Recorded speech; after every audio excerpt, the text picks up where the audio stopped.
guys, and welcome back to my channel. Today's video is a makeup tutorial on this look right here. In this tutorial, I'm showing you guys how you can make yellow more wearable. I feel like yellow is very popular for this spring and summer season, so I really wanted to show you guys how you can take it out of the house and not make it so dramatic looking, because in a majority of the tutorials I've done using yellow, it is a very dramatic look. For this eyeshadow look, I use the ColourPop Yes Please palette. I'll link it down below so you can go get it. This look is really simple and easy to do, and if you guys want to see how I created it, then keep watching.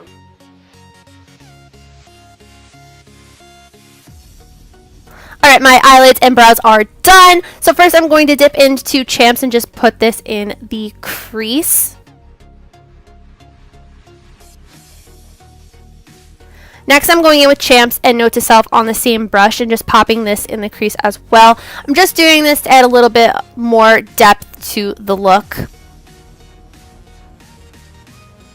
And then on the lid, I'm going in with Mischief, and I'm using this fluffy brush from BOHO because this isn't as dense, and this will give the yellow a more wearable look because it's not going to make the color pop like a dense brush would, if that makes sense. Then I'm going in with a clean blending brush just to blend everything out.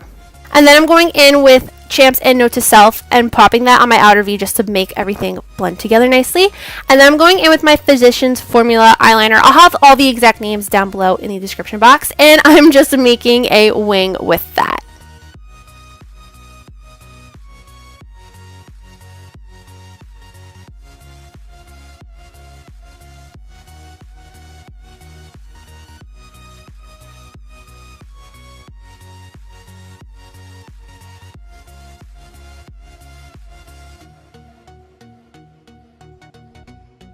Next, I'm going to go in with Fashionista from the Tarte Lip palette, and I'm just using this to set the eyeliner and make it a little more black. I also like to do this to go over any parts that I may have missed. Then I'm going in with this L'Oreal Infallible eyeliner just to tightline. And then I'm just going to go do my rest of my face off camera, and there I am. And for lips today, I'm using the Buxom lip gloss in White Russian, which is one of my favorite lip glosses of all time. And this is the completed look. And that is it for this tutorial. I hope you guys enjoyed it. If you did, please give it a big thumbs up. Don't forget to hit that red button down below to subscribe to my channel. Follow me on all my social media. That's always down below in the description box as well. If you guys have any video suggestions on any videos you want to see next, please let me know in the comments down below. Or if you just want to leave a comment saying, hey, please do that too. And that is all I have to say, so I'll see you guys in the next video. Bye!